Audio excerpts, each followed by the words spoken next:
طلاب تالتة إعدادي، أهلا بيكم في تاني سيشن النهاردة للمنهج الجديد الخاص باللغة الإنجليزية. لو تفتكروا المرة اللي فاتت احنا شرحنا فوكاب بتاعة lesson 1 كلها و lesson 2، عملنا covering لكل الاكسبريشنز وكل الفوكاب، كل الكلمات. ولو تفتكروا السينونيم والانتونيمز اللي احنا أخدناها، كل ده عملنا له الحمد لله covering المرة اللي فاتت وكمان حلينا. المرة دي الدرس بتاعنا مهم جدا. عايزاك بقى زي الحلو كده تجيب الكوبي بوك بتاعتك، الكراسة بتاعتك، وتجيب القلم بتاعك وتكتب كل حاجة ورايا، لأن الدرس ده مهم. ليه؟ هتقولي ليه؟ لأنه جرامر. طب إيه هو الجرامر؟ الجرامر ده أصلاً اللي هيخلينا نعرف نتكلم ونعرف نحل ونعرف نكون جمل وكل حاجة. من غير الجرامر أنا معرفش أعمل حاجة. زي النحو في العربي، النحو مهم. هتقولي ايه ده، انا ما بنحبش النحو. على فكره وانا صغيره ما كنتش بحب النحو، بس هل هو مش مهم؟ لا، النحو مهم جدا، لان ده اللي هيخليك اصلا تعرف تكون جمله. هو انا من غير نحو اعرف اكون جمله صح؟ ما ينفعش. النحو مهم، مش لازم تحبه ومش لازم تحب الجرامر، بس لازم على الاقل نعرف نحل صح. الجرامر انا مش هديهولك اللي هو حفظ، لان للاسف احنا في مصر كده بندي المنهج بتاع الجرامر او الازمنه كلها بديها لك واقعد ابصمها لك، احفظ احفظ احفظ احفظ، فتلاقي نفسك يا عيني قعدت تحفظ ايه ده، present simple على past simple على present continuous على مش عارفه present perfect. حفظت كل ده وفي الاخر ايه ده، اجي احل بقى انا في اللالا لاند، مش عارفه احل اصلا. ليه؟ لان انا للاسف حفظت. المدرس اللي بيحفظ افهم كده على طول ان ده مش صح. عارف ليه؟ لان في حياتك بعد كده لما تيجي تستخدم الجرامر لا هتعرف بقى تتكلم ولا هتعرف تكون جملة صح. فاوعى اوعى تحفظ جرامر. الجرامر لازم يتفهم، الجرامر لازم يتفهم. ايه فايدته؟ تاني وهعيدها واقولها، ده اللي هيخليك تعرف تتكلم وتكتب صح. من غير الجرامر احنا ولا حاجة، ما ينفعش. زي النحو في العربي. النهاردة هبسط لكم القاعدة بتاعت النهاردة على قد ما اقدر، وهناخد كل التركات وكل التكات اللي ممكن تجيلك في الامتحان، وهعودك كمان وأعلمك ازاي تحل ده بكل سهولة. طبعا عايزه اقول على حاجه مهمه جدا، معلش استحملوني شويه، انا هتكلم في الجرامر حبه حلوين لان فعلا ده الكور بتاع الدرس كله. وخلي بالكم من حاجه، درس الجرامر جاي في lesson 2 من كل يونت عندكم. يعني دايما lesson 2 هتلاقي فيه هو بوينت واحده للجرامر، واحده بس، درس واحد بس للجرامر، فهو عشان كده مهم، فلازم نتدرب عليه. وخلي بالكم ان اليونت كله بيتبني على الجرامر ده. يعني لو هو جايب لك ريدنج هتلاقيه مستخدم القاعدة اللي احنا هناخدها النهاردة. لو جايب لك listening مستخدم القاعدة بتاعت النهاردة. الرايتنج نفس الكلام، كله معتمد على الجرامر اللي هناخده النهاردة. تاني مش هنحفظ، هنفهم. ورقة وقلم واكتب ورايا. الجرامر بتاع النهاردة بقى زمن المضارع التام اللي بنقول عليه the present perfect tense. ايه ده؟ present perfect؟ طب present ده يعني حاجة حالية في الحاضر. طيب وperfect انتي بتقولي تام، يعني حاجة حصلت، يعني حاجة حصلت في الماضي. يبقى ازاي present وازاي يجي معاه perfect؟ هقول لك، ملوش علاقة بالpast simple يا جماعة، ملوش علاقة بالماضي. هي حاجة بتكون حصلت في الماضي ليها أثر دلوقتي موجود في الوقت الحالي. حاجة حصلت في الماضي ليها أثر في الوقت الحالي. هديكم مثال بسيط. أنا والله كلت من شوية الساندويتش بتاعي كله، والحقيقة إن أنا شبعانة، مش قادرة أحط ولا لقمة في بقي. طيب في أثر في الوقت الحالي، بس أنا كلت الساندويتش إمتى؟ في الباست ولا في البريزنت؟ في الباست. يبقى أنا هقول جملتي إزاي؟ اسمعني كده كويس وبص على اللي أنا هكتبه. هقولها كده: I have eaten my، خليها dinner مثلا، العشاء بتاعي. طيب ايه ده؟ I have وحطيت eaten، انا ما حطيتش ماضي، ما حطيتش ate، انا ما قلتش I ate، لا I have eaten my dinner. ليه؟ الاثر موجود دلوقتي، انا شبعانه، انا مش هاكل تاني. لو حد اداني لقمه كده هقول له لا انا مش قادره اكل، انا خلاص شبعانه. يبقى ده تعرف على طول ان ده present perfect، حاجه حصلت في الماضي ليها اثر دلوقتي. وعلشان ابسط الامور ليكوا، بصوا انا عامله بقى حاجه حلوه وحرفيا مش هتلاقوها والله في اي حته، ولا في كتب خارجيه، ولا مش عايزه اقول مدرسين تانيين، لا بس هو محدش هيعمل التقسيمه اللي انا عاملاها دي. بصوا بقى، اول حاجه انا همشي لكم بايدياز افكار، كل بمعنى ايه، احنا هنفصص الزمن ده بطريقه تخليك تعرف كل حاجه عنه، مفيش حاجه هتفوتك، كله هتعرفه كويس. فانا عامله هنا مثلا فكره واحد، ايديا 1، عامله ايه وهمشي ازاي انت تستخدمه. ده مهم قوي، اليوسج، الاستخدام بتاع الزمن ده اللي انا لسه قايله لكم، بعبر عن حدث بدأ في الماضي وليه نتيجه في الوقت الحالي. ليه نتيجه فين؟ في الوقت الحالي. كل ده انا كاتبه لكم بالتفصيل. طب اجي اقول لو انا بقى بسأل او بتكلم عن تجربه حياتيه، برضو هنا هستخدم البريزنت بيرفكت. طب يعني ايه؟ هقول لك يا سيدي، مش كل الناس بتعرف انها مثلا تسافر بره مصر، مش كل الناس مثلا جربت انها تسافر مثلا فرنسا قبل كده. فاجي هقول لك دي تجربه حياتيه، انا واحده مثلا، مش انا كهبه يعني، انا بديكم مثال، حد سافر بره، راح قبل كده زار فرنسا، فدي تجربه هو اخدها experience. فحاجه اقولها ازاي؟ ما ينفعش اقول I visited France، لا هخليها في زمن المضارع التام. فهقولها ازاي؟ I have visited France، I have visited France. يبقى انا كده استخدمت ايه؟ البريزنت بيرفكت اللي هو زمن المضارع التام. فهمتوها كده؟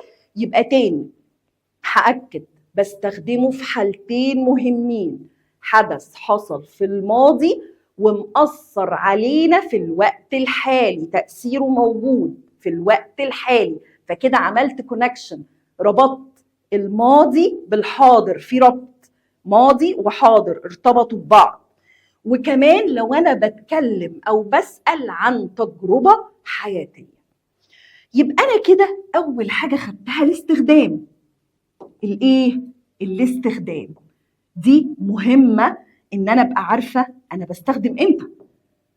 طيب هاجي بعد كده اكون الزمن ده ازاي، الجمله اكونها ازاي، دي حاجه مهمه جدا. بص بقى يا سيدي، الموضوع سهل قوي. اي جمله عندي عاديه مثبته بتبدا بحاجه اسمها subject، ورقه وقلم ونكتب ما ننساش subject. ايه هو السبجكت؟ الفاعل اللي هيعمل الفعل، البني ادم او الشخص او الحاجه اللي هتعمل الفعل. تمام؟ يجي بعدها ايه؟ لازم احط فعل مساعد اللي هو يا هاف يا هاز، هاف او هاز. وطبعا احنا كبار وعارفين مين اللي بيجي، ايه الضماير اللي بتاخد هاف وايه الضماير اللي بتاخد هاز. يعني ما تجيش في الامتحان وانت بتحل يقول لك كون لي جمله، ولا حط لي الجمله دي ان فيها، ولا اعمل لي جمله، وتيجي تقول له he have مثلا he have been to Paris. لا كده هنلطم بقى. مفيش حاجه اسمها he have، he has، she has، it has. الهاف I we you they. اوعى تنسى دي، تتحط كده في الدماغ، تحفظها. تحفظها مش معنى انا بقول لك تحفظها ان انا كده بقول لك الجرامر، لا انا بتكلم على استخدام الزمن، هو ده اللي يهمني انك تبقى فاهمه. لكن في بقى keywords هتيجي اللي هي الكلمات الداله دي لازم تتحفظ. حاجه زي دي في تكوين الجمله لازم احفظها، لازم ابقى عارف انا بعمل ايه، تمام، بكون الجمله ازاي. طيب وتاني have وhas افعال مساعده. مفيش في الانجليش حاجه اسمها فعل مساعد يجي لي في جمله من غير فعل اساسي، تبقى كارثه. يبقى طبيعي انا في الزمن ده عندي فعلين، عندي ايه؟ فعلين، مساعد واساسي. طب الاساسي اللي هو مين؟ اللي هو التصريف الثالث للفعل اللي بنقول عليه الباست participle. الباست participle اللي هو حطوا لي كده ما بين قوسين وانت بتكتب كده V3، يعني verb 3. ايه verb 3؟ طبيعي احنا عندنا في حاجه اسمها افعال غير منتظمه. افعال غير منتظمه اللي هم بنقول عليهم بالانجلش irregular verbs. زي ما حاجه اقول لك، لسه بقول لك فعل مثلا زي see، تعالوا كده نكتبه مع بعض ونشوف التصريفات بتاعته ايه. see ده التصريف الاول للفعل عادي اللي بستخدمه في البريزنت، ما فيهوش اي مشكله، فهقول عليه V1 اللي هو فعل رقم 1.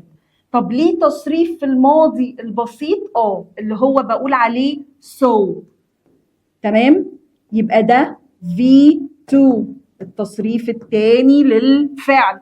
طب التصريف الثالث انا لسه قايله لكم عليه الباست participle هيبقى seen اللي هو V3.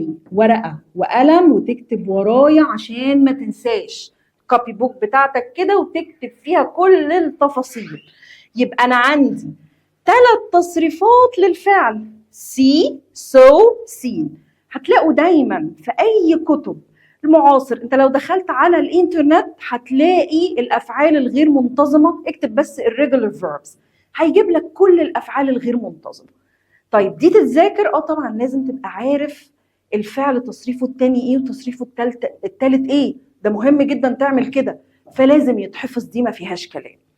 طيب يبقى انا كده اخدت تكوين الجمله المثبته، تكوين الجمله المثبته. طب لو انا بقى عايز انفي الجمله، اول ما اقول لك نفي تقول لي not، اول ما اقول لك نفي تقول لي ايه؟ not. انا عايز انفي، عايزه اقول لا. طب هزود not فين؟ النوت على طول بتروح لازقه في الهاف والهاز، في الهاف والهاز. طب ازاي؟ تعالوا كده حتى نشوفها مع بعض. حاجه اقول هنا اهو، ببدا برضو كالعاده في الجمله المنفيه بالسبجكت اللي هو الفاعل، وبكل بساطه اروح حاطه يا haven't يا hasn't، اللي هي طبعا ما ينفعش ان انا اقول لكم كده، بس انا برضو هاكد على المعلومه دي، اختصار not. اختصار not تقيله، بدل ما اقول I have not طب ما اقول I haven't. he has not طب ما اقول he hasn't، وخلصنا، تمام. ولازم انا لسه كنت بقول لكم have وhas افعال مساعده، يبقى لازم بعدهم ايه؟ افعال اساسيه، فعل اساسي، فاروح حاطه الفعل في التصريف الثالث اللي قلنا عليه V3، تمام، التصريف الثالث. طيب تنزل بعد كده تقول لي والله يا مس هبه طب انا عايز بقى اجرب اعمل سؤال. تعالالي يلا نعمل سؤال مع بعض. اكون الجمله ازاي؟ بكل بساطه يا جماعه هبدا بكلمات استفهاميه. يعني ايه كلمات استفهاميه؟ زي ما مثلا لما اجي اقول لك when، اجي اقول لك where، طبعا when يعني فين، when قصدي يعني امتى، where يعني فين، اجي اقول لك who مين، اجي اقول لك how ازاي، كل دي كلمات استفهاميه وفي غيرها طبعا كمان. خلاص هتروح حاططها لي في الاول، انت بتسال سؤال، واروح حاطه الهاز والهاف بعدها الافعال المساعده. بس هنا بقى في السؤال الموضوع مختلف، انت مش هتحط بعد الفعل المساعد الفعل الاساسي على طول الباست بارتيسيبل، لا، افصل ما بينهم بفاعل افصل ما بينهم بايه؟ فاعل اللي هو السبجكت. خلاص؟ زي بقى هي وي ذي اي، اي حاجه من دول، واروح حاطه في الاخر التصريف الثالث اللي قلنا عليه في 3 اللي هو الباست بارتيسيبل. خلاص عملت السؤال. وطبعا في السؤال اوعى تنسى دي، لان انا بشوف ولاد لما كان الواحد بيصحح بتنقصوا على علامه الاستفهام يا جماعه، والله بننقص على ده. لازم احط كويستشن مارك في الاخر، لازم انهي، مش ده سؤال حط لي علامه استفهام في الاخر، مهمه. طيب خلصنا ده، اجي بعد كده لبارت بقى مهم ويبقى خلصنا ايديا نمبر 1، المبني للمجهول. المبني للايه؟ للمجهول. تعالوا لي بقى كده يا حبايبي، المبني للمجهول ده في الانجليش عندنا حاجه اسمها اكتف، جمله اكتف وجمله باسيف. اكتف الجمله العاديه اللي بتبدا عادي بالفعل وتحط بعدها الفعل وتمشي عادي جدا، جمله منتظمه ما فيهاش اي مشكله خالص. لكن الباسيف العكس، مش احنا عندنا في العربي حاجه اسمها المفعول او المفعول به، هو ده اللي بنبدا بيه في الانجليش، نفس الفكره بالظبط. ببني للمجهول فاروح بادئه بالمفعول. ببدا بايه؟ بالمفعول اللي هو بنقول عليه بالانجليش object. بنقول عليه ايه؟ object. فالمفعول هنا object مش subject. ركزوا تاني، object مش subject، object مش subject. واحط بعدها فعل مساعد have وhas. ولازم هنا بقى بصوا بقى التركايه بقى، المبني للمجهول لازم فيه 3 افعال هنا في الزمن ده.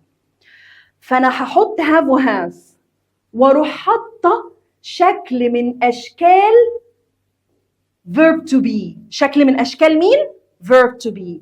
طب انا هنا بتكلم في المضارع التام، بستخدم التصريف الثالث للفعل، يبقى طبيعي احط ايه؟ بن.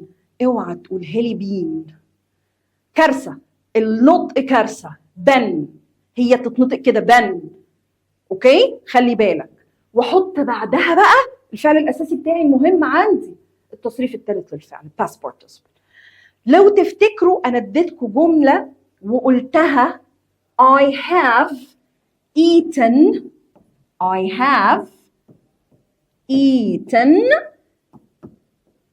my همسح ده dinner. بكل بساطه دي جمله عاديه، جمله مثبته وتمام. طب هي active ولا passive؟ طبعا active my dinner. طيب تعالوا كده نحولها مبني للمجهول. I have eaten my dinner، بدأت بالسبجكت عادي ومشيت بقية الجملة، والأوبجكت رحت حاطاه في الآخر اللي هو dinner. المرة دي في المبني للمجهول الباسف هروح بادئة بإيه؟ بالدينر. فهروح قايلة طب dinner أبدأها small letter كده؟ لا، تبدأها لي بكابيتال letter dinner. ليه؟ عشان بدأت الجملة تمام. دينر اتعمل فيه ايه؟ الدينر اتاكل، اوكي؟ الدينر اتاكل، اتعمل فيه ايه؟ يبقى ده المفعول به الاوبجكت. اروح حاطه بعدها ايه؟ لسه قايله لكم الدينر هاف ولا هاز؟ ده مفرد هاز، ايوه كده. واروح حاطه مين؟ قلت لكم لازم شكل من اشكال verb to be بن. واحط الفعل اللي هو الاساسي بتاعي اللي هو eaten. ممكن تزود في الاخر وتقول by me، من خلالي انا اللي كلته. مش عايز تحطها مش مشكله، وانهي الجمله وروح حط الفول ستوب هنا. الاثنين صح، بنيته للمجهول. dinner has been eaten by me، او مش لازم تذكر، انا هنا مش مهم عندي السبجكت، انا تركيزي على مين؟ الاوبجكت، تمام؟ اللي هو المفعول به. تركيزي هنا مش على الفاعل، انا التركيز كله على المفعول به وبس كده. طيب يبقى احنا كده خلصنا الاستخدام، اليوسج، بستخدم امتى المضارع التام، وخلصت التكوين سواء جمله مثبته منفيه او سؤال، وكمان بنيت للمجهول. يبقى انا كده بصوا عملت ايه، عملت لكم كفرنج للحته دي كلها، بس لسه الدرس طويل ورانا حاجات كتيره قوي. هتلاقوا بقى، ومش كل الكتب بتعمل ده، ان انا بعد كل قسم او بارت انا حاطه اسئله. ليه؟ في سؤالين كده ينشطونا كده يعني ايه، يفكرونا كده بالحاجه. بصوا بقى، مش دايما يقول لك practice makes difference، او the more you practice the more you be perfect. يعني كل ما تحل كتير كل ما تلاقي نفسك المعلومه ثبتت في دماغك. بتروح فين بقى المعلومه؟ علميا بتروح في عقلك الباطن اللي جوه، فتفضل لازقه فيه. فانت لوحدك تدخل الامتحان تحل اسئله المدرس يسالك تلاقيك نفسك بتجاوب ايه ده، تقول ايه ده. ليه؟ لان انت عملت تمارين كتير، حليت كتير. وده طبعا اللي هنعمله، احنا هنفرم حل كل حاجه بقى. هتلاقوني بنحل من الملزمه، مره حلينا من المعاصر، مره حلينا تاني جبنا مثلا التقييمات والحاجات اللي لسه السنه مش واضحه قوي برضو ايه اللي هيحصل فيها، بس كل حاجه هتحصل هتلاقوني على طول منزلاها ان شاء الله. هنزل بقى تحت واروح رايحه نحل بقى. ما احنا لازم نحل، ما ينفعش ان انا ما احلش. طيب عشان نعمل كفرنج للبارت ده، للجزء اللي فات ده، انا حاطه سؤالين. طب اللي انا طالباه منكم ايه يا جماعه؟ اقروا لي كده السؤالين بسرعه، خلاص، علشان نحلهم دلوقتي مع بعض. بصوا بقى بكل بساطه، تعالوا اول واحده، اول سؤال. هنختار have finished ولا finished my homework already يعني بالفعل. انا خلصت الهومورك بتاعي، انا خلاص انا already خلصته. طيب already من الكي ووردز اللي لسه هناخدها على فكره، انا قلت لكم ان في حاجه عندنا اسمها كي ووردز، فراح قايله ايه؟ I have finished ولا finished؟ I have finished. برافو عليكم. خلي بالكم بقى في النطق مهم قوي النطق، لان انا بلاقي الناس مش بتركز في النطق، ودي كارثه. طيب هتقولوا لي يا ميس مش مهم، انا المهم انجح، اجيب درجات، اجيب مجموع. اقول لك والله يا حبيبي، يعني الكلام ده كان زمان اللي بيجيب اعلى. دلوقتي في ناس، انا مش عايزه اقول لكم ان انا بدي كورسز لناس كبيره في السن، adults، بديهم كورسز باسسهم. تخيلوا بقى ان انا ممكن ادي pronunciation زي ينطق. ليه؟ مش عارف يترقى في شغله، مش عارف يسافر بره، فرص شغل كتير بتضيع منه. فاقول لك في الاخر انت في ثالثه اعدادي، بس لما تيجي ثانوي ونطقك يبقى وحش، مصيبه. اجي اروح بعد كده الجامعه اتعامل مع الناس، ولو في ناس دراستها بالانجلش وانطق غلط قدام زمايلي ويضحكوا عليا، كارثه. اجي بعد كده اتخرج عايزه اشتغل والانجلش مش كويس، هياخدوا اللي بيعرف يتكلم انجلش، مش هياخدوك انت. عشان كده النطق مهم. فمحدش يقول لي ايه ده الميس اللي بتتكلم انجليزي دي على طول، وانا لا انا عايز حد كده نطقه كده زي كده على الله. لا، ركز في النطق، مهم والله. النطق بتاع الكلمات مهم، وانا هقول لك ازاي تنطق الحاجه صح. وحاول بليز ان انت ما تسمعش حد بيتكلم غلط. لا، ما تعتمدش ان ده صح، حتى لو جايب لك كل الامتحانات وكل الحاجات. لا والله، لازم تتعلم برضو النطق الصح. فحاول تمسك العصايه من النص، انا هحل وفي نفس الوقت لازم النطق بتاعي يبقى كويس في اللغه. طيب يبقى احنا قلنا I have finished. هقول لكم بقى تريكايه في النطق كده عشان تعرفوها. I have في السبوكن لانجوج واحنا بنتكلم ما بنقولهاش I have. انا عايزه اخليكم زي النيتيف سبيكرز، زي الناس اللي بتتكلم بالانجلش كده. اقولها ازاي؟ of اقولها كانك بتقول A و V، فاقول I've finished my homework. I've finished my homework. طيب هنا الجمله دي بقى مبني للمجهول. بص كده، the museum المتحف has visited، هو اللي زار ولا ايه؟ ولا has been visited by many tourists. يعني اتعمل فيه ايه الميوزيوم؟ في ناس زاروه، اتزار عن طريق مين؟ بايا هي اللي انا كنت بقول لكم عليها احطها او لا، لان انا تركيزي على مين؟ على الاوبجكت مش السبجكت. هقول هنا ايه؟ has been visited، اتزار. فاكرين قلت لكم ايه؟ have و has، احط been الباست بارتيسيبل، have و has احط بن الباسبورت تصفر. اوعى تنسى الترتيب ده، مهم جدا في المبني للمجهول. بدات بمين؟ بالاوبجكت، لان هو اللي اتعمل فيه الفعل. اتعمل فيه ايه؟ الفعل، مش هو اللي عمل. خلصنا اول حته وننزل على ايديا نمبر 2. انت جيتي قلت لنا ان احنا بنستخدم المضارع التام لما يكون حاجه حصلت في الماضي وليها افكت او اثر موجود في الحاضر، او لما اجي اسال او بتكلم عن تجربه حياتيه. في حاجه تانية ليه استخدام تاني، وده لازم تركزوا فيه ومش نحفظ، نفهم. بصوا بقى idea number 2. لما تلاقي الكلمات دول زي مثلا because و since و as، انا هنا بستخدم المضارع التام عشان اتكلم عن، بص لي بقى الحته دي مهمه قوي، احداث وقعت في الماضي، وقعت في الماضي، حصلت في الماضي وبتاثر على الحاضر. طب ما ده اللي انا قلته في الاول، الحته دي بقى اللي تهمني. او بتفسر ايه اللي حصل، بتفسر ايه اللي حصل، بتفسر لي ايه اللي حصل، يعني في سبب للشيء ده. زي ما اجي اقول، بصوا لي في الاكزامبلز عشان دي مهمه قوي، وخلي بالكم ان انا هنا ممكن استخدم am و is و are، ودي طبعا شكل من اشكال verb to be، وممكن استخدم can و can't، وبعدهم بحط because او since او as، وبعدها الفاعل واحط نفس الترتيب اللي مشينا بيه. انا كده بعمل جمله اهي في البريزنت بيرفكت، في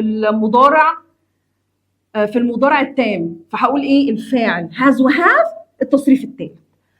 طب هنا مثلا جايه زي المثال ده، she's very happy، البنت فرحانه قوي. البنت ايه؟ فرحانه. طب والله انا عايزه اقول لك السبب، انا عايزه اقول لكم السبب ليه. because اهي because، رحت حاطه لكم because. هبتدي افسر هي ليه فرحانه، هقول بقى she has passed the exam ولا she passed the exam. she has passed، انا بفسر اللي حصل في الماضي، او بفسر مش لازم في الماضي، بفسر الحاجه اللي حصلت. البنت سعيده، انا شايفاها مبسوطه. طب ليه؟ she has passed the exam، عدت الامتحان. خلاص يبقى هقول she has passed. طب بص لي بقى الجمله اللي وراها هي بس انا في الاخر زودت ايه؟ yesterday، امبارح.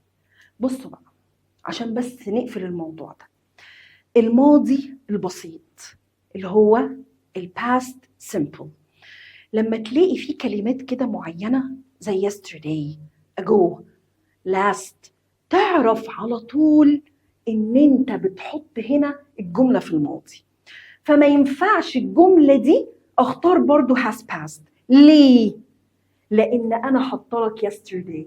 نخلي بالنا ان البريزنت بيرفكت انا مش شرط اقول لك yesterday ولا last، ما بحطش كده في كلمات داله اخرى، دي اللي هنتكلم عنها. فهنا انا اختياري هقول past، فالجمله هتبقى كده she's very happy because، السبب ايه؟ she passed the exam yesterday. ما دام حددت ما تختارليش البريزنت بيرفكت، اوعى. ودي تريكايه لازم تبقى عارفها، تيبس اند تريكس اهو. طيب خامس واحده او ثالث واحده في الجزء ده، احمد عمل ايه؟ احمد has hurt ولا hurt his leg؟ اصاب رجله. so علشان كده في اهو في حاجه ليها، يعني السبب ده ليه اثر هيحصل. he can't play football، مش قادر، حطيت can't اهي، مش قادر يلعب، الراجل مش قادر يلعب. فهقول ايه؟ ما دام لقيت ده ومن غير ما احدد لا يوم ولا استخدمت last ولا ago، اروح حاطه ايه؟ has hurt، بس كده. فبقت احمد has hurt his leg so he can't play football، وخلصنا. هو بس. يبقى لما الاقي yesterday يا جماعه ركزوا بستخدم past simple. خلاص؟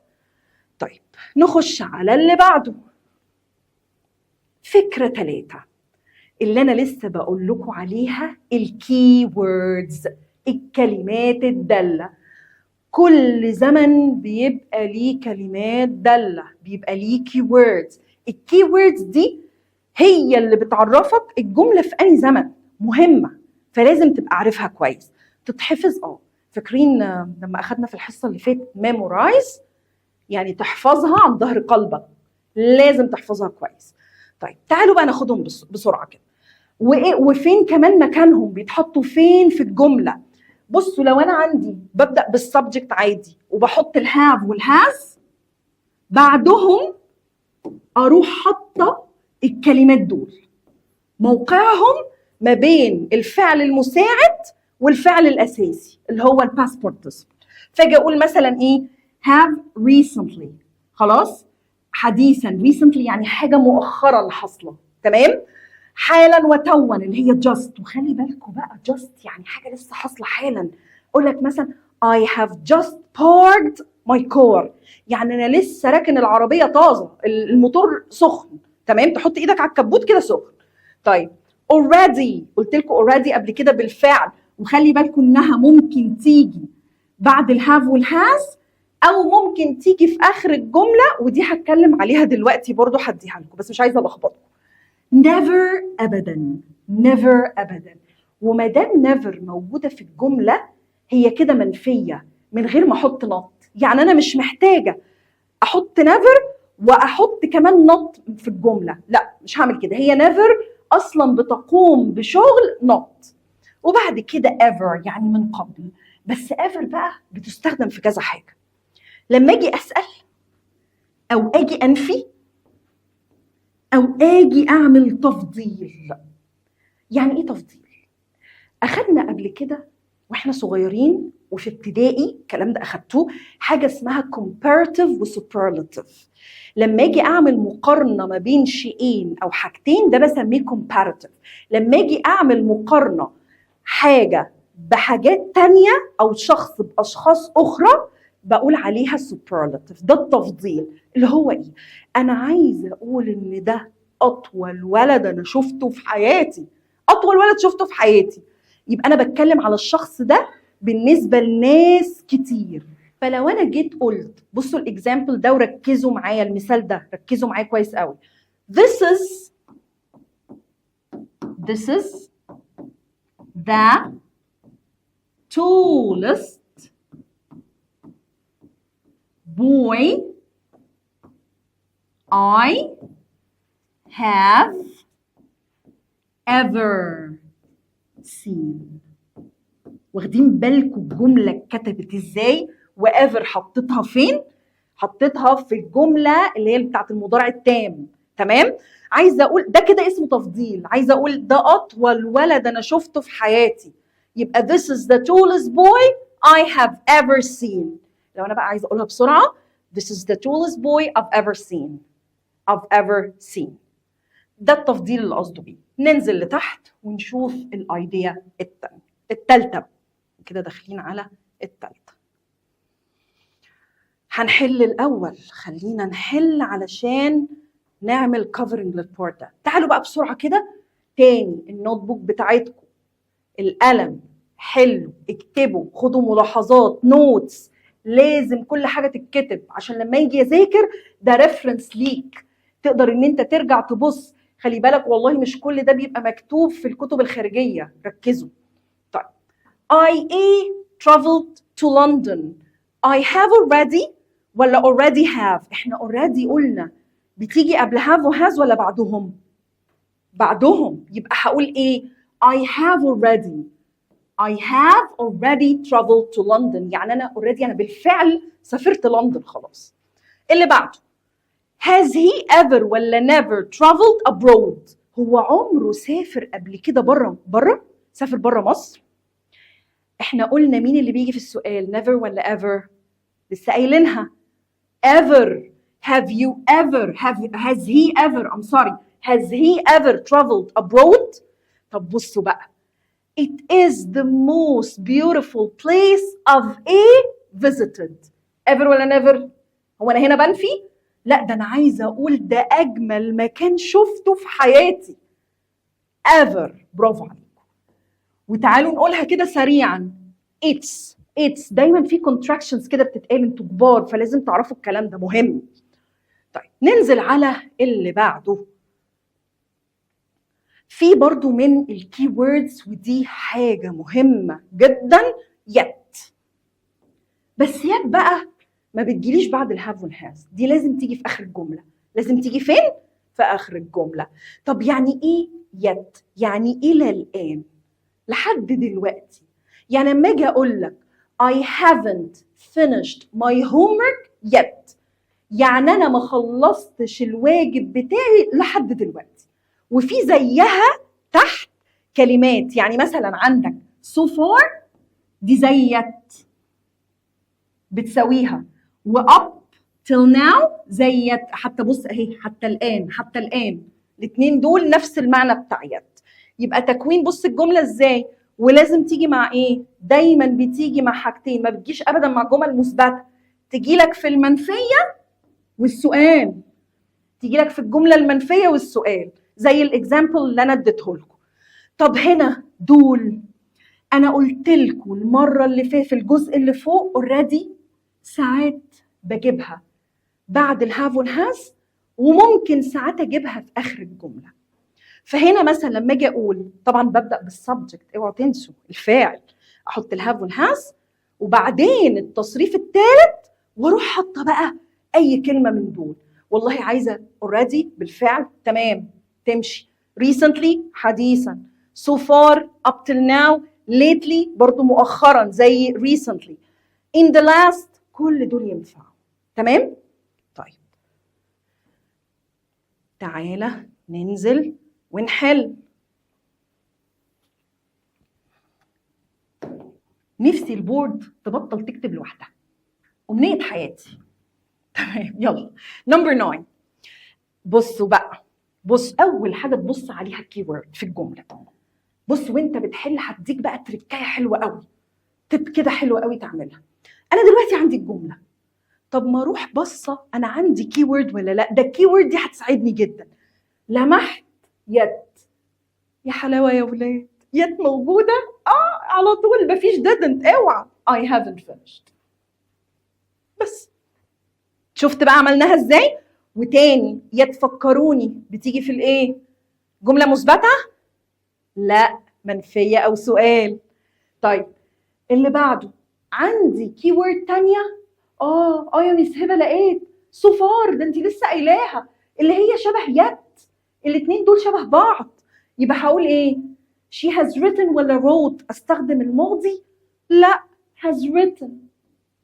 شفتوا بقى ان انا لما عينيكوا ساعات بتلمح الكي وورد بتفرق، الا في بعض الحالات. يعني في حاجات لو انت مش متاكد منها، لان ممكن تستخدمها على فكره في كي ووردز ساعات بتستخدم في كذا زمن، فنخلي بالنا. انا بقول لكم على الحاجات اللي مش هتلاقوها في حته ثانيه، يعني مش هنلاقيها في زمن تاني. طيب have you finished your homework already ولا yet؟ I can't imagine how you did it so quickly. بص بقى، دي الحتة المهمة ومش كل الناس بتقولها، بس أنا هقولها لك.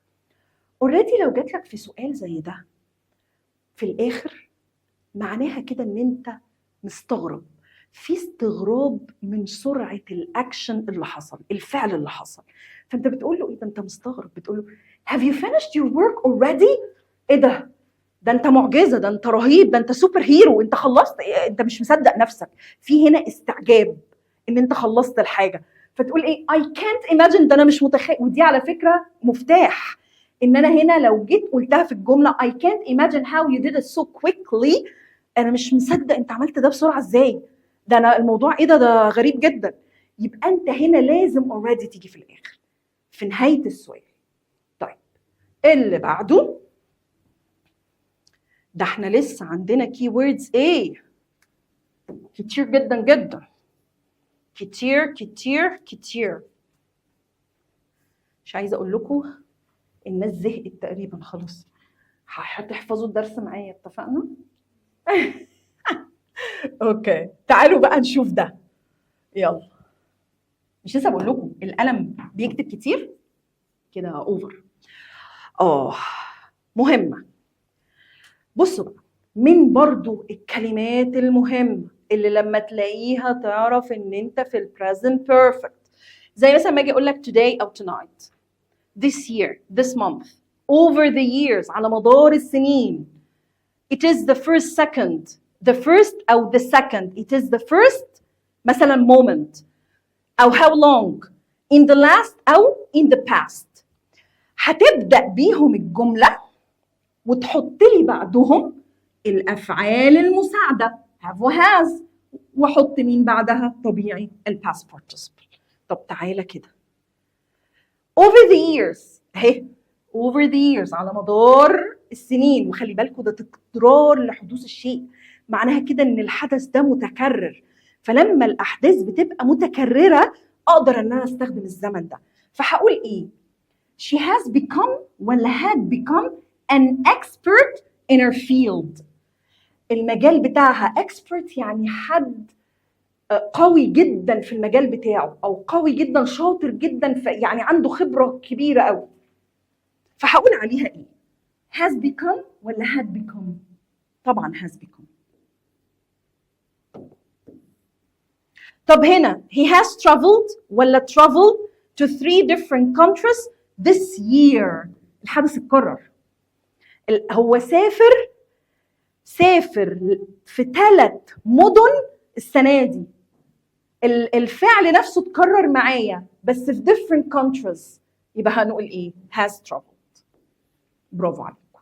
اللي بعده، يبقى احنا كده خلصنا idea كمان. هنخش بقى على idea number 4، ودول من الحاجات المهمة. since and for يا جماعة بتقابلكم since وبتقابلكم for وما بتبقوش عارفين تفرقوا. لا أنا لازم أفرق. بصوا بقى الحتة المهمة اللي تحطوها في دماغكم بكل بساطة من غير تبصوا على كل الهري ده. since بكل بساطة في starting time، في نقطة بداية. نقطة بداية يعني مثلا لما اجي اقول انا والله ما شفتهاش من الاسبوع اللي فات، عارفين هنا هقول ايه؟ since last week.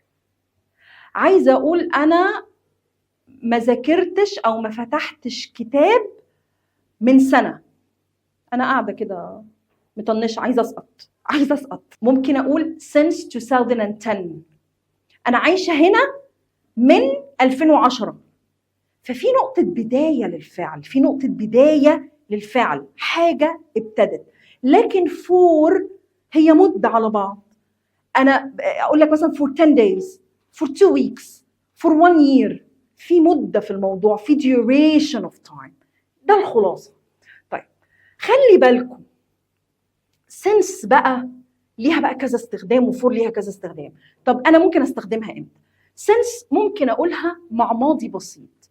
يعني بمعنى ايه؟ انا عايزه اقول ان انا ما شفتش زميلي ده من ساعه ما ساب المدرسه. فخلي بالكم انا استخدمت هنا فعل الزمن هنا في ايه؟ في الماضي البسيط. فحتى تركيبه الجمله هقول ايه؟ I haven't seen my friend، يبقى انا ما شفتش زميلي since او صاحبي صديقي since he left school، من ساعه ما ساب المدرسه. يبقى since انا حطيت وراها ايه هنا؟ عادي جدا ممكن الجمله تجيلك في الماضي البسيط، دي من الحاجات المستخدمه. طيب الايام، عايزه اقول والله انا ما شفتوش من الجمعه، من الاثنين، هقول لك ايه؟ since Friday، since Monday. عادي. ممكن تيجي مع الشهور جون، April، last June، last April. ممكن مع الساعات، ممكن مع السنين، ولسه قايله لكم مثال. وممكن كمان يجي بعدها عبارة اسمية. بمعنى ايه؟ his childhood. هديكم مثال، انا لسه بقول انا ما شفتوش من ساعة ما ساب المدرسة، نستخدم نفس الجملة دي ونقول هنا والله انا ما شفتوش من ايام طفولته، يعني من ساعة ما هو كان طفل. فممكن اقولها ازاي؟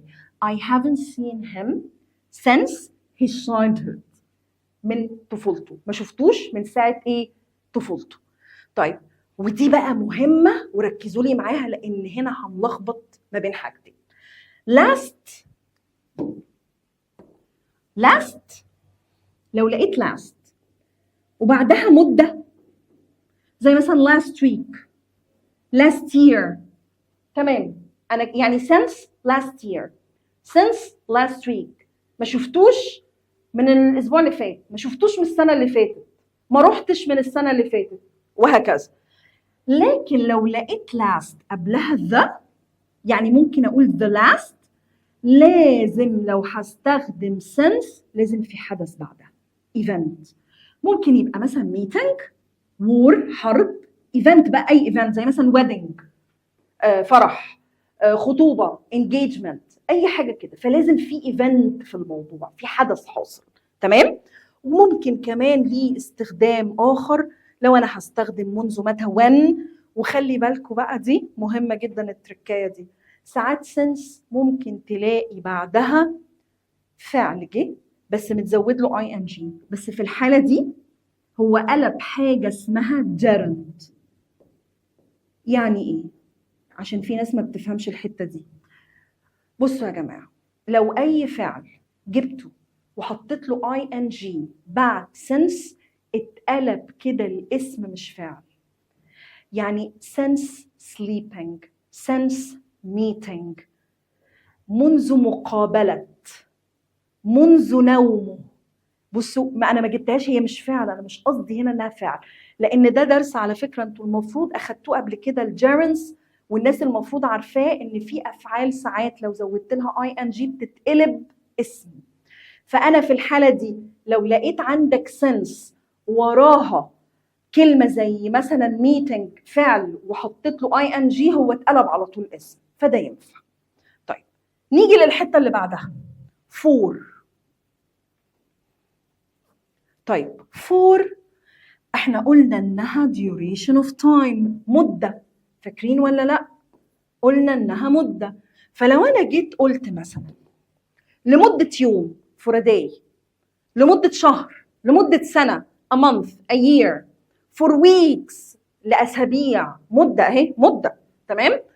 months، ومحدش يقول لي months، هي months، اوكي؟ مفيش كده. years، several days، عدة أيام، several weeks، several years، 2 hours، مدة، ages، مدة، a long time. هنا بقى مهم، أنا قلت لكم هنا the last مع since بعدها لازم حدث. هنا برضو ممكن استخدم the last for بس لازم بعدها مدة. يبقى since، بصوا بقى تاني، the last حدث، the last حدث، مع for the last مدة، the last مدة. يبقى تاني since ايه؟ لو حطيت the last حدث، وfor the last مدة. برافو عليكم. طيب لو انا بقى جيت قلت a fortnight، مش فورتنايت اللعبة اللي بتلعبوها على البلاي ستيشن، عشان أنا عارفة دماغكم هتروح فين دلوقتي. فورتنايت، a fortnight معناها أسبوعين، لمدة أسبوعين، يبقى على طول تيجي مع for. As long as I can remember، على قد ما أنا فاكرة يعني، فأقول for برضو. ولو عندك بقى أي حاجة بدأت بأ أو أن، خلي بالكم دي articles، تمام؟ وانتهت بأس، ودي هتيجي في الإكزامبلز تحت، مش عايزة أشتتكم. يلا نروح على اللي بعده، تعالوا نحل، يلا بينا. قلت لكم كل ايديا لازم وراها نحل اسئله عشان الدنيا تثبت معانا. يلا. She has lived، تاني ولا lived in Beni Suef for 10 years now. اول حاجه تقع بصوا في دماغكم for، واديتها مده لمده 10 سنين. He enjoys living there، او she بقى، she المفروض لان دي واحده. She enjoys living there، يبقى she has lived. ما ينفعش اكرر الفعلين المساعدين، يعني عندي has وhas، لا ما ينفعش. اللي بعده she has been ill، هي مريضه since ولا for the last meeting. طيب سؤال، هو meeting مده ولا حدث؟ ها، حدث، يبقى meeting حدث، يبقى هقول since ولا for؟ since. I haven't seen ولا I have seen him since he was in Luxor. ما شفتوش من ساعة ما كان وخلي بالكم بصوا الجملة فين في الأقصر، الجملة في الباست. مش أنا قلت لكم ممكن يجي بعد since جملة في الماضي البسيط؟ فهقول إيه؟ I haven't seen him. ما شفتوش. She has studied English. هقول since ولا for last year؟ أنا قلت last ما فيهاش ما فيهاش وفي بعدها year سنة شهر. هقول إيه؟ since. She has studied English since ولا for the last year؟ بصوا بقى هنا زودت إيه؟ وير مدة. for. برافو عليكم. وبس خلاص. يلا ننزل على الايديا اللي بعد كده. بصوا بقى، في استخدام اخر لفور وده مهم تعرفوه. ساعات بستخدم فور بشرط انها تعبر عن حدث بدأ في الماضي وما زال مستمر في الوقت الحاضر. يعني انا عايزه اقول ان انا عايشه هنا بقالي 10 سنين، معناها ان انا عايشه هنا في المكان ده بقالي 10 سنين ولسه موجوده، انا ما مشيتش. فهقول ايه؟ I have lived here for 10 years and I'm still here. I'm still here. أنا لسه موجودة. أنزل على اللي بعده. مهمة جدا وبصوا كاتبة جنبها إيه؟ هام جدا. since. ساعات بتفصل لي ما بين جملتين. لو أنا بحط قبل since مضارع تام وبعدها بحط ماضي بسيط، زي لما اجي اقول it has been 3 years. it has been، انا كده الجمله بتاعتي فين؟ في المضارع التام. since I saw my cousin علي. نفس الفكره اللي انا قلتها فوق على فكره، ان بيجي هنا مضارع، ان بيجي هنا ماضي بسيط بعد since. طب بصوا الجمله اللي بعدها I haven't had a holiday since I am working here. هروح حاطه مين؟ ماضي بسيط، يبقى هقول started. يبقى انا هنا بدأت، ما دام since جات لي في النص حطيت مضارع تام في الاول وممكن احط بعدها ماضي بسيط. اللي بعده دي مهمه وقايله لكم هي استخدام نادر جدا، يعني بتيجي في اوقات نادره، بس ذاكرها احتياطي احسن ممكن تجي لك ولا حاجه في الامتحان. معنا قلنا احنا عايزين نغطي كل حاجه، انا مش عايز اسيب حاجه في المنهج، مش عايز اسيب حاجه في درس الجرامر ده، مش عايز اسيب ولا تنتوفه. طب بصوا بقى، since ساعات يعني بيجي بعدها مده زمنيه، زي مثلا لما اجي اقول لك awake، وتخيل ممكن تنهي بايه؟ باجو. طب ما انت قلتي اجو بتيجي في الباست سمبل. والله بصوا ساعات لا قدر الله يعني ممكن تيجي مع since، فساعتها تبقى عارفها فذاكرها. فاقول ايه؟ I haven't eaten fish. انا ما اكلتش سمك since a week ago. بص ايه اللي حصل هنا، حطيت since وحطيت مده ورحت حاطه في الاخر ago. يبقى لما تلاقي كده since ومده، week اهو مده، وفي الاخر ago، على طول هي since، مفيش فور. اوعى فور مع اجو، اوعى. يلا نكمل الحصه بتاعتنا. فكره نمبر 8 او ايديا نمبر 8، عايزاك هنا تلاحظ الفرق ما بين الاثنين دول. بصوا بقى، ساعات بيجي في الجمله يقول لك I have been to، فهتلاقي هنا have او has ومحطوطه been، ومحطوط بقى هنا preposition. محطوط preposition يعني ايه؟ احنا قلنا preposition قبل كده يعني حرف جر. فلما تلاقي الجمله مكتوبه بالطريقه دي وفي to بعد been، يبقى انا هنا حد راح لمكان ورجع. يعني لما اجي اقول I have been to the supermarket، يبقى انا رحت الماركت ورجعت، خلاص انا خلاص رجعت. لكن بص بقى الفرق، عشان دول مهمين قوي وبيجوا في الامتحان اكيد هيجوا يعني. لو لقيت have وhas بعدها gone مش been، وبعدها برضو preposition to او حرف الجر to، تعرف ان الشخص ده راح المكان ولسه ما رجعش. فلما اجي اقول I have gone to the supermarket يبقى معناها ان انا رحت ولسه هناك، انا لسه ما رجعتش.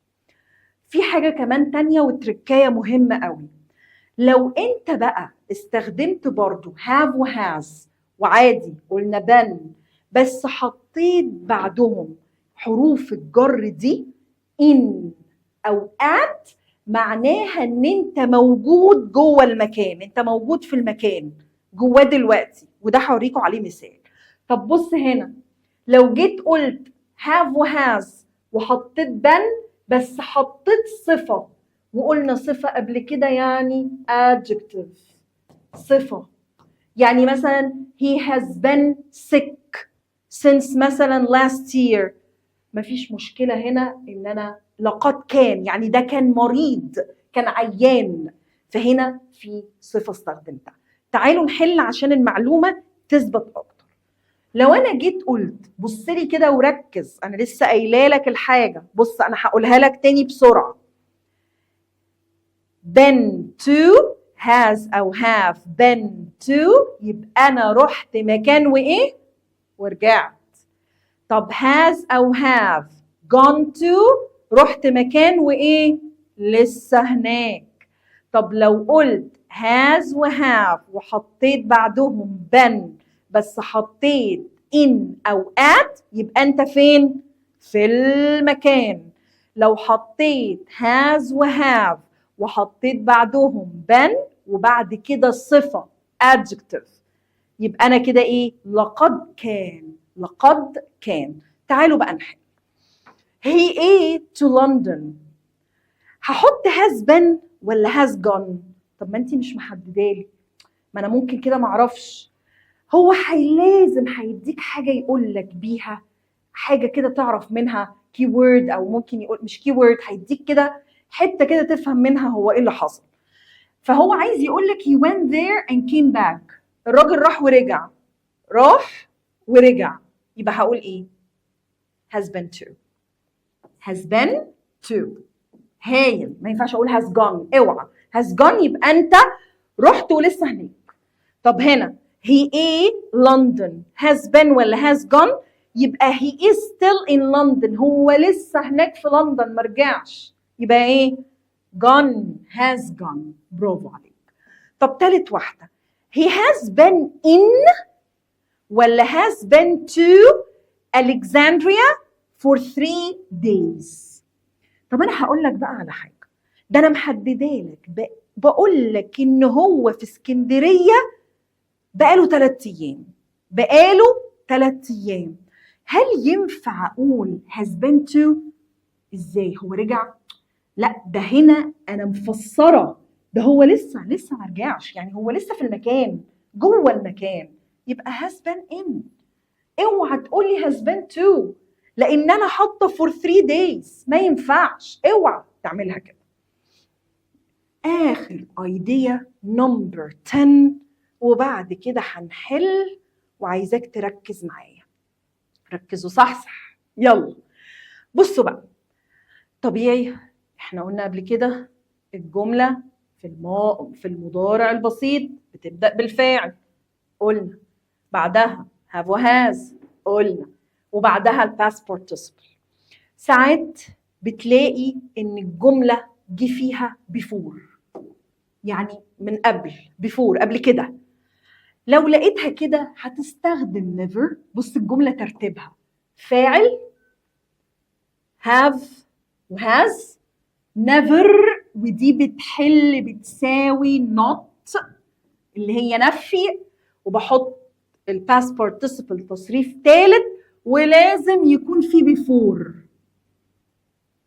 هقول I have never seen this actor before. I have never seen أحمد عز before.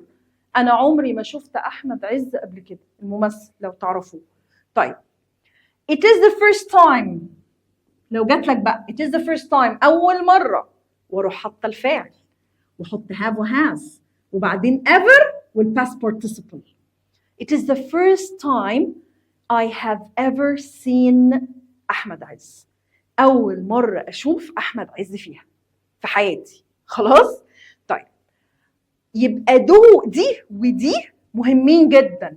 I have never met the manager before. بصوا أهو مثال عليها. I have never met the manager before. It is the first time I have ever met the manager. خدتوا بالكم أنا استخدمتها إزاي؟ هنا ده تطبيق على دي وده تطبيق على دي. فتعالوا نفس تقريبا الجملة اللي قلتها لكم. I have never عمري met the manager ما قابلت المدير before قبل كده.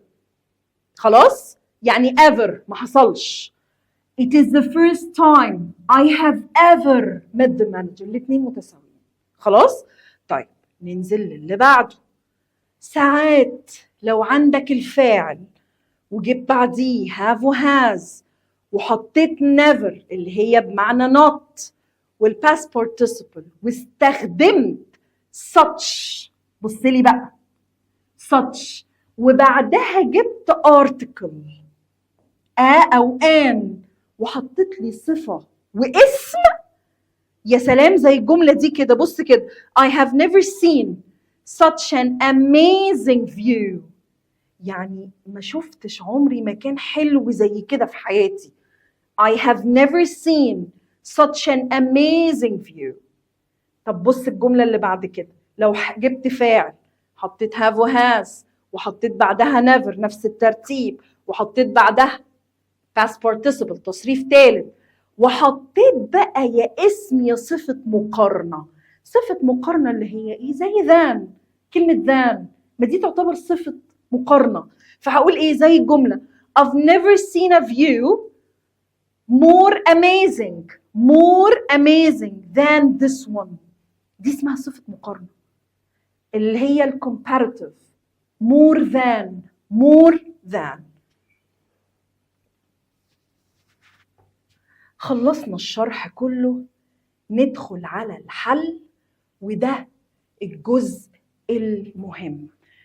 تاني هعيد لكم، أنا قلت إن الجرامر موجود في كل يونت في lesson 2 وهو ده اللي بنبني عليه الدرس كله. فتعالوا كده نمشي خطوة خطوة وكل ما هنحل كل ما ده هيفرق. ورقة وقلم هسيبكم دايما تفكروا فيها لمدة كام ثانية كده عشان نحل. يلا. Number 1. آية is crying. آية بتعيط because she ate a sad film. في سبب because. فاكرين لما قلنا في سبب يبقى أنا هستخدم الإيه؟ present perfect. يبقى هقول إيه؟ watched, has watched, had watched, was watching. perfect. has watched. أنا عندي هنا سبب لده مأثر في الحاضر. هي بتعيط. طب ليه هي بتعيط؟ عشان شافت فيلم حزين. يبقى she has watched a sad film. Number 2. They either work yet. وقلنا yet بتديك ده مفتاح اهو keyword يقول لك الجملة في ايه. وقلنا yet بتيجي في نهاية الجملة سواء سؤال أو جملة منفية. فهقول they don't finish. أنا كده في present صرف. haven't finished, won't finish, didn't finish. طبعا haven't finished. Many books about ancient Egypt. كتب كتيرة اتكتبت عن مصر القديمة. قدماء قديمة قوي. ancient يعني حاجة قديمة قوي. تمام. زي مثلا لما بنتكلم على الفراعنة دي حاجة ancient Egypt. طب خلي بالكم many books ده object. خلي بالكم ده object مش subject. خلاص ده اللي اتعمل فيه الفعل. هقول ايه؟ have been written, wrote, have written ولا write؟ هو معلش البوكس اتكتبت ولا اتكتبت؟ يبقى have been written. Have you traveled abroad؟ عمرك سافرت بره؟ قلنا ايه اللي بيجي مع السؤال والنفي. have you ever، برافو عليكم، لان انا بسأل عمرك سافرت بره؟ I can't drive there، انا مش قادرة، واخدنا كان وكانت لو تفتكروا. وبيكوز، because يا جماعة I ate my car keys، انا نسيت مفاتيح عربيتي. في هنا اثر، في حاجة حصلت، انا مش هعرف اسوق هناك عشان انا ايه؟ نسيت المفاتيح. يبقى هقول ايه؟ I have lost. The government، الحكومة، a lot of schools lately، مؤخرا، زي recently، تمام؟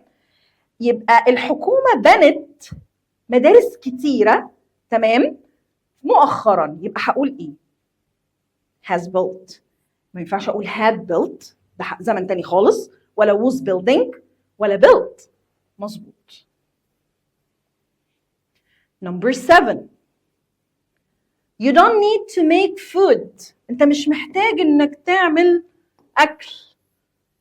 I ate a good meal already. يعني انا already عملت، انا بالفعل اصلا طبخت. يبقى هقول ايه؟ was cooking، have cooked، cooked، had cooked. I have cooked، بالظبط، ده المفتاح، كلمة دالة، keyword، بينت لك انا في زمن ايه. اللي بعده have you finished the washing up، خلصت الغسيل. ايه؟ you're amazing fast. فاكرين لما انا قلت لكم ان انتوا بتستغربوا من سرعة الفعل اللي حصل؟ بحط ايه في الاخر في السؤال؟ already. برافو عليكم. لا، ما ينفعش اقول yet ولا just ولا never، هي already. انت مستغرب من الحاجة خلصت ازاي بسرعة كده. Number 10. I haven't met the minister. ايه؟ It's the first time to meet him. أنا عمري ما قابلت المينستر، الوزير، قبل كده. يبقى هقول إيه؟ yet؟ أكيد لا. before، already، never، ما قابلتوش قبل كده. before. my friend a health problem. صاحبي عنده مشكلة صحية. since he started to smoke. فاكرين since لما قلت لكم بعدها ساعات ممكن تجيب الجملة في الماضي البسيط، يبقى طبيعي قبلها هحط ايه؟ البريزنت بيرفكت. يبقى هقول ايه؟ my friend has had. طيب my uncle as a taxi driver for 10 years. أنا عمي سواق تاكسي بقاله مدة أهي، مدة 10 years، بقاله 10 سنين. Now he's working، دي غلط، he's working in a big clothes factory. اوعى حد يقول لي clothes، بتتقال clothes، تمام؟ بيشتغل في مصنع ملابس كبير. يبقى هقول ايه؟ has worked. برافو عليكم. خلاص هي already في for، موضوع واضح وضوح الشمس. I haven't seen مازن، ما شفتش مازن. ايه the last time we met in Alexandria. بصولي the last time هحط ايه؟ while، when، for، since. آخر مرة اتقابلنا في اسكندرية، منذ آخر مرة اتقابلنا في اسكندرية. since. اللي بعده my cousin، اللي هو ابن عمي، ابن عمتي، ابن خالي، has lived abroad، عايش برا. ايه؟ his childhood، منذ طفولته. جملة اسمية، حاجة اسمية هنا في حاجة. يبقى هقول ايه؟ since. برافو عليكم. I haven't seen him the last meeting. تعالوا اقول لكم حاجة. meeting ده حدث ولا مدة؟ حدث. برافو عليكم. يبقى طبيعي هقول ايه؟ the last هتيجي معاها لو حدث the last وفي حدث مهم زي meeting، هقول ايه؟ since.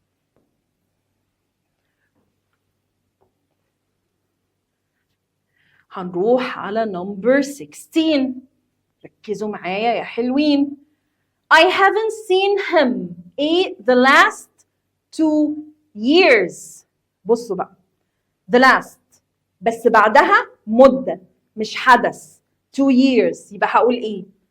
for ولا since؟ الموضوع واضح وضوح الشمس. for.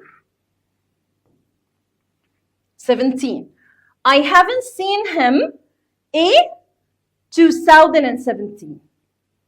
ما شفتوش منذ 2017. نقطة بداية. since. برافو. It's 2 months since we our uncle in the village. عدى شهرين من ساعة ما زرنا عمنا في القرية. يبقى هقول ايه؟ have visited. برافو. Oh no! my wallet. my wallet. محفظتي. أنا مش عارفة إيه في محفظتي. I can't find it anymore. في حاجة أثرت في الحاضر. أنا فقدت محفظتي فمش عارف ألاقيها. مش لاقيها خالص. أنا مش لاقيها في أي حتة. يبقى إيه؟ I have lost.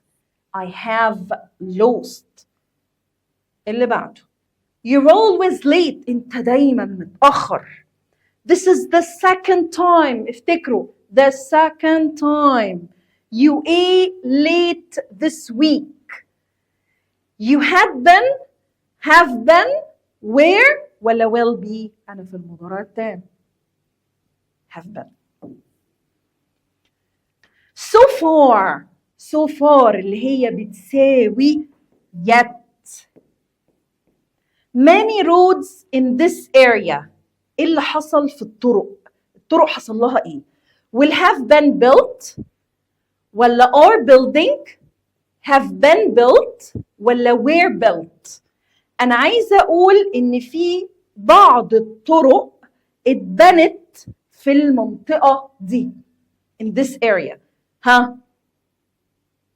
have been built. وخلي بالكم إن ده مبني للمجهول. تمام؟ لأن ده اللي مفعول به. أنا بادية هنا بالobject. 21 My brother has Italy several times. يعني راح إيطاليا عدة مرات. يعني راح ورجع. يبقى هقول gone to ولا been to. راح ورجع. been to. برافو عليكم. been to. طيب. اللي بعده. number 24 I haven't met him أنا ما قابلتوش قبل كده but perhaps we'll meet tomorrow. I haven't met him. أنا لسه ما قابلتوش لحد دلوقتي. I haven't met him yet. لسه لحد دلوقتي أنا ما قابلتوش. فأنا أتمنى perhaps يعني نفسي أو أتمنى إن أنا أشوفه بكرة. complete نوع تاني من الأسئلة وده اللي قلت لكم لا يخلو الامتحان منه. مهم ان انا اجي اقول لك complete the sentences with the correct form of the words in brackets. انا عندي كلمات هنا between ما بين قوسين ومحتاجه استخدمها بس صح بطريقه صح. فهقول ايه؟ the museum. خلي بالكم the museum has visited by many tourists. اتزار. معنى الجملة إن ده مبني للمجهول يعني passive. أنا عايزة أقول إن المتحف اتزار بعدة مين؟ many tourists. من شوية سياح. هقول إيه؟ has visited. ها مبني للمجهول. في حاجة ناقصة. has been visited. برافو. has been visited. هايلين. اللي بعده. I haven't seen him 2 years. أنا ما شفتوش بقالي 2 سنين. هي just ليها لازمة هنا؟ أكيد لأ. يبقى هقول إيه؟ I haven't seen him بقالي 2 for 2 years. For 2 years. They the project yet. yet يعني حتى الآن. وتاني نفكر. yet قلنا في المنفي والسؤال. ها يبقى they haven't finished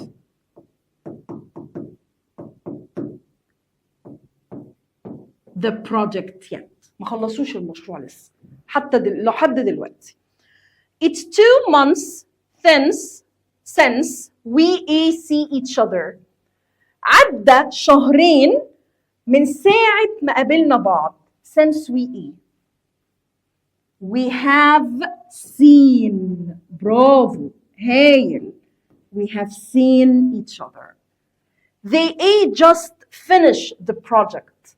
لسه مخلصين البروجكت حالا. يبقى they have وبعد ال have تيجي just. they have just finished وأحط طبعا ed لأن finish مش من الأفعال الغير منتظمة. I haven't visited Paris. مش هحط أكيد just. It's the first time for me. دي أول مرة ليا. يبقى I haven't visited Paris before. من قبل كده أنا عمري ما رحت زرت قبل كده Paris. It's the first time for me. He has never fly by plane before. عمره ما سافر بالطيارة قبل كده. يبقى هقول إيه؟ He has never ناقص بس الفعل ده. هحطه في الباست participle. طب عارفين ايه التصريف الثالث بتاعه؟ flown. My father isn't here. أنا بابايا مش هنا.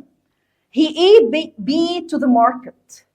يبقى معناها إن هو في الماركت لسه. هو لسه مرجعش. يبقى هقول been to ولا gone to؟ gone to. هايلين. احنا قلنا اللي يروح وما يرجعش بقول gone to. راح ورجع been to. I haven't seen my brother for 2 years. the last. أيوة كده برافو. وقلنا the last وفي مدة بعدها 2 years. dinner. حبايب قلبي object. hasn't cooked yet. لسه ما اتطبخش. been cooked. والله سمعتك انت من ورا قلت لي been cooked. هايل. حتى الناس بيجاوبوا معايا. برافو. have you visited this place؟ انت عمرك زرت المكان ده قبل كده؟ اقول never بتيجي مع ايه؟ جملة منفية. يبقى احط هنا ايه؟ ever. have you ever visited this place؟ عمرك زرت المكان ده؟ she study English since she was a child. من ساعة ما كانت طفلة. يبقى she ممكن هنا ألعب بكذا حاجة. ممكن أقول she has never studied English من ساعة ما كانت طفلة. يبقى هقول إيه؟ she has never وأقول studied English. عمرها ما ذاكرت English من ساعة ما كانت طفلة. ده الإنجليش منسي خالص. يلا نخلص ده. we 3 chapters. مادام في 3 يبقى لازم S. فدي غلط. we 3 chapters already. يعني احنا already بالفعل أصلا قرينا 3 chapters. هنقول ايه؟ we have already. لا already خلاص موجودة. we have read.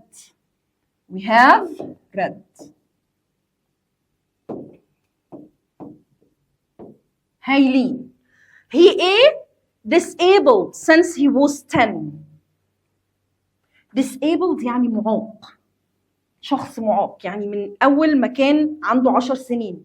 من ساعة ما كان عنده 10 سنين. he خلي بالكم الجملة دي هو ده هنا passive. ليه؟ أنا هنا هنا بمعنى هي جاية هنا مفعول به. هو اتعمل فيه كده. يبقى he has been disabled. he has been disabled. شفتوا بقى الحاجات اللي هي في حاجات كده ساعات بتيجي تلخبط. I ain't not that movie yet، بمعنى انا ما شفتش لسه لغايه دلوقتي، لسه ما شفتش الموفي، ما شفتش الفيلم. haven't seen.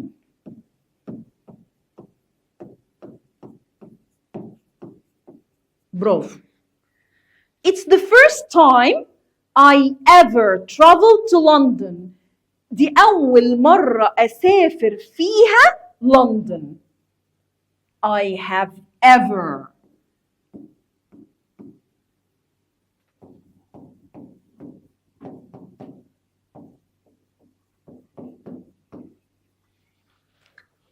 I can't open the door. مش عارفة أفتح الباب.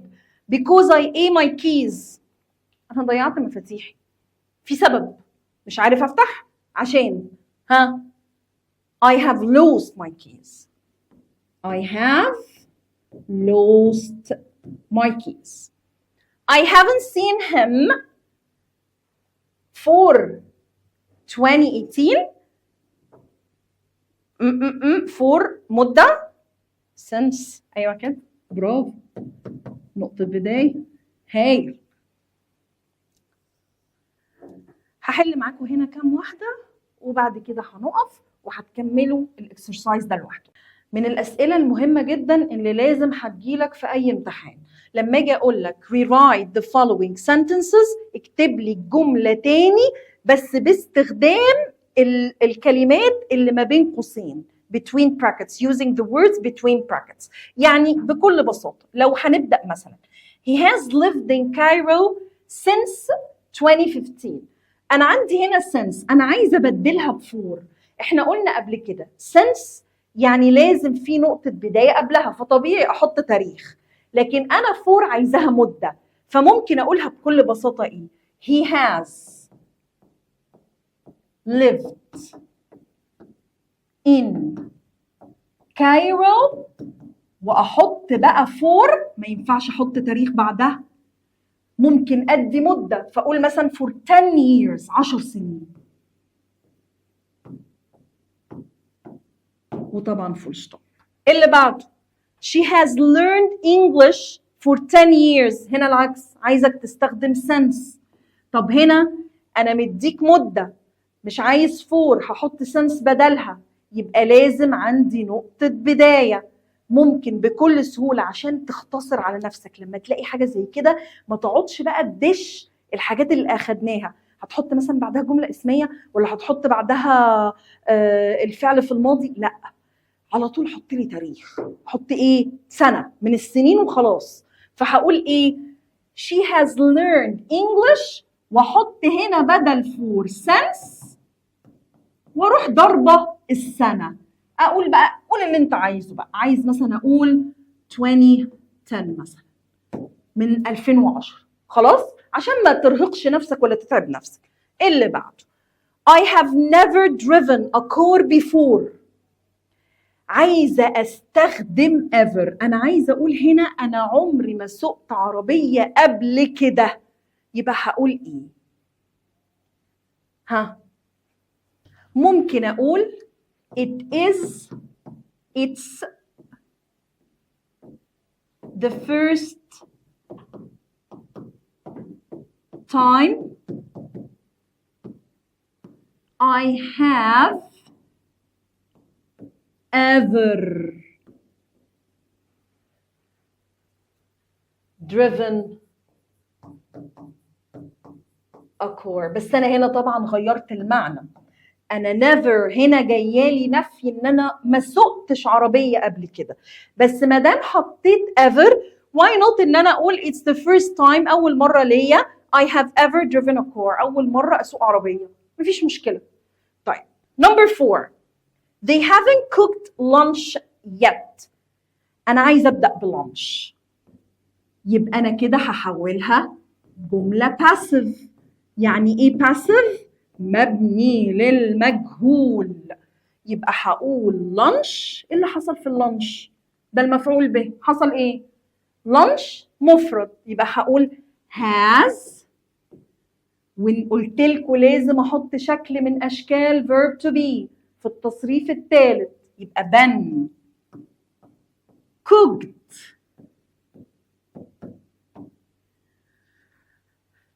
بس في حاجة أنا عملت غلطة على فكرة واكتشفتها دلوقتي. هو يت بينفع إن أنا أجيبها في جملة مثبتة؟ لا. يبقى أنا هنا إيه الغلطة اللي أنا عملتها؟ إن أنا لازم أحط has في النيجاتيف، فهقول إيه؟ lunch hasn't been cooked yet. وخلاص. والله لسه ما اتطبخش اصلا. خلاص. خلي بالكم، شوفوا الغلطات، انا قصدي اغلط عشان تاخدوا بالكم. تمام. they have decorated the house. طب انا هستخدم been يبقى نفس الفكره حولتها لباسيف مبني للمجهول، يبقى ابدا بالاوبجكت المفعول به اللي هو مين عندي؟ the house. يبقى هقول the house اللي حصل له اتزين. يبقى the house has been decorated.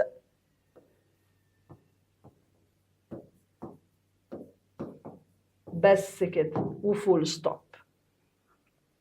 It's the most boring film I've ever watched. عايزة أقول never هقول إيه؟ I've never watched a boring film like this. I've never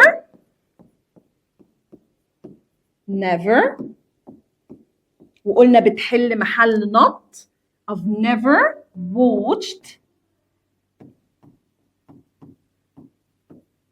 a boring movie أو فيلم، هو حاطط فيلم like this.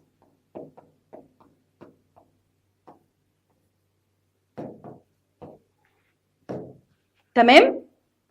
I met my friend a short time ago.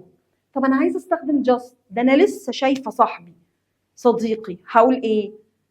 I've just، فاكرين إحنا قلنا just بتيجي بعد الهاف والهاز، فهقول I have just met my friend.